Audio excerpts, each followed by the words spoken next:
I gave my time, my energy, my heart, and sometimes even my money to serve others and to serve the deen of Allah SWT, but I always felt like invisible.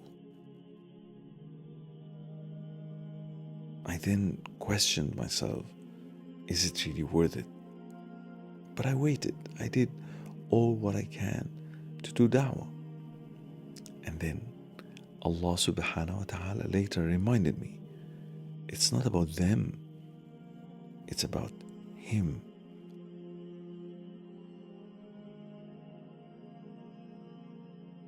Some of the dearest people to my heart, the volunteers.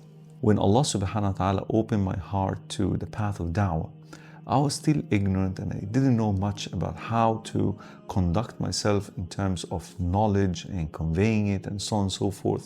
I was barely driven by emotions and by the hype of seeing people coming to Islam, subhanAllah al-azim. And as a result, I started acting emotionally to anyone who opposed my ideas.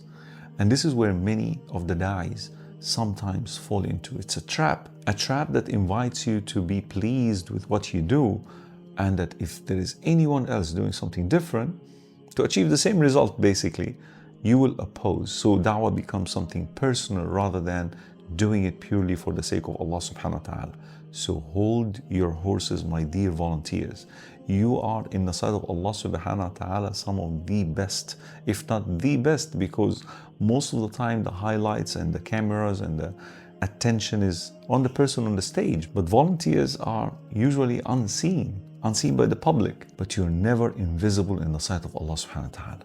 So do what you do, my brothers, my sisters, Islam for the sake of Allah. Don't ever do it to show off your skills.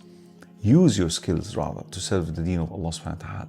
But don't try to do it so that people can praise you. Be careful. You might build a bridge for people to cross on the other side to enter Jannah while you crumble in hellfire. Why?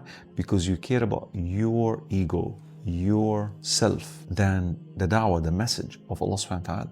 Look at the life of the prophets of Allah. They never care about personal insult. They didn't say, since I've been calling people for 950 years, Prophet Nuh alayhi salam, enough is enough, and so I'm fed up. No, he kept on calling people to Islam, even though he was insulted.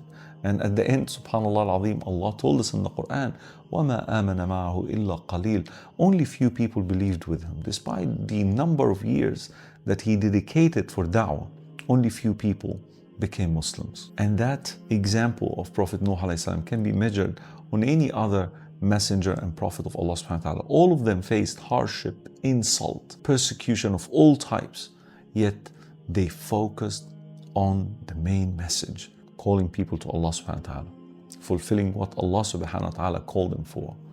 So don't give up on yourselves. Even if people didn't thank you, don't expect even words of praise from anyone. Expect it only from Allah subhanahu wa ta'ala. If you're not a VIP today, wallahi, you will be a VIP in the reception that Allah subhanahu wa ta'ala will prepare for you in Jannatul Firdaus. Say Ameen. But don't give up on yourself, my brothers. We need you. My sisters, we need you. But rectify your intention, purify your intentions. Do what you do purely and strictly for the sake of Allah subhanahu wa ta'ala.